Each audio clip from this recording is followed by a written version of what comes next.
Staying in North London, of course, we saw Spurs splash the cash this week. Mohammed Kudus making that move from West Ham to Spurs. We haven't spoken to you since it's been a done deal, Craig. Do you like it?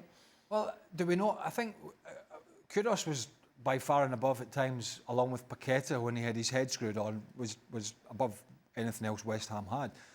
The big question is just where's he going to play and how consistent is he going to be for Tottenham? There's no doubt he's a talent. Absolutely no doubt about it. He can play in the Premier League easy. It's just how Tottenham are going to get the best out of him. He doesn't, on the face of it, to me, seem like... Our producer Mike's a Spurs fan. Would you like to see his starting 11? Well, I've had a sneaky preview, and the two Have words... we got that? The two words, Ange Postecoglou. There you go. Don't worry about defending. Gibbs-White's side, by the way. This is a Spursy signing. Do you think so, Stevie? Not a Thomas Frank. This doesn't seem like a Thomas Frank. No, Kudus 100% has got talent, and Kudus on his day can frighten any defender. But Kudus is one of those guys that turns up whenever he fancies it, or if it's a big occasion and he's going to try and look good. I mean, last season for West Ham, he turned up in the bigger games, like against City and Liverpool. And that's why I'm saying it's a Spursy signing, because Spurs sign players that don't quite have that all-round. What's the word you're looking for? You don't feel he has? No. He's going to be like a Maddison. Right. He'll have a little spot where he'll be out of this world for 4 or 5 games, and then you'll never see him for another 4 or 5 games.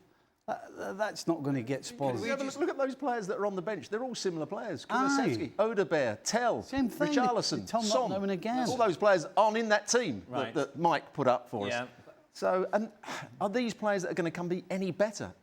The thing that he has to do, Thomas Frank, when he goes in there, he's got to make up his mind. What is my best team? What's the formation I'm going to play? And I'm going to have to stick with it for a few weeks. And because otherwise, they're just going to be like Chelsea were when they were making all these signings. They're going to go from one team to another team, not quite sure what the best team is. He's got to go in there and make sure he's got his right team. He sticks with the players and gives them some sort of structure to play. Otherwise, Tottenham will be no better off. I'll guarantee you now. That won't be their team. That won't be anything like their team that starts the Premier League. Are you saying Mike doesn't know his stuff? Because I will be laughing my socks off.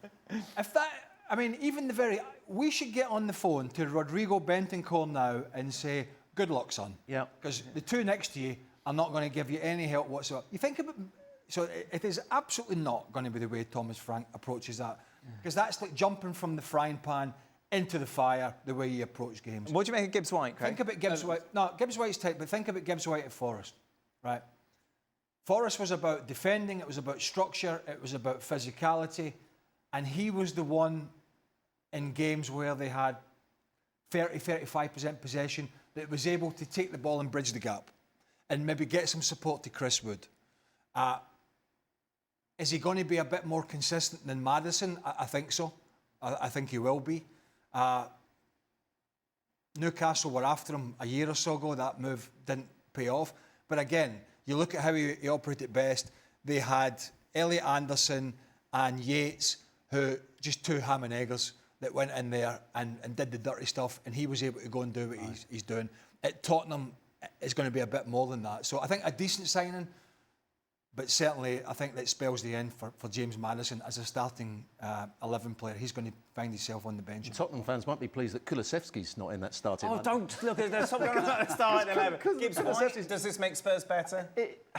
Does it make them better? He's a good player, but I don't know that it makes them any better. Right. Kulusevski, I think, is an excellent player. You know, he's better than Maddison. Maddison's in and out. Kulusevski's been more consistent.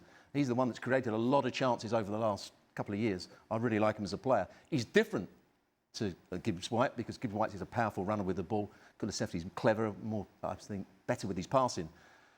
I still don't think Spurs will be challenging for the Champions League with that team that we've just seen there. Last word to you, Stevie. Yeah, Gibbs-White's good at it if he's surrounded by runners, fighters, guys that will get the ball, because Gibbs-White doesn't. It's good when he gets it. So, yeah, another Spursy signing.